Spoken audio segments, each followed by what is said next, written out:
Tito, ano po strategy kay XRP this 2025? Wala po kasi kung XRP kaya wala ako na-create na strategy. That's the cold hard truth of it. But usually, kung kayo po ay naniniwala dun sa narrative ng XRP at kung kayo ay may na bodega with enough at a lower price range, just put a trailing stop.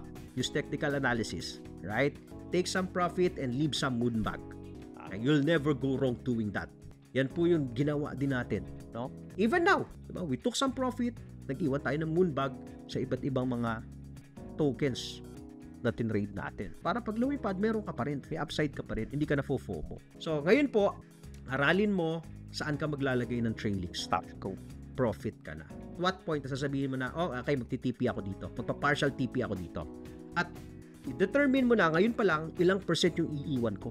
Pag nag-partial TP ako, ilang percent? Will I leave 20%? Will I leave 30%?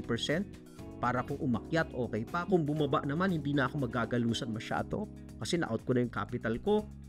Something like that. So, kayo po ang gagawa ng strategy ninyo. Kahit saang coins po, maa-apply nyo yan. Hindi lang sa XRP. Follow for more Tito Moves.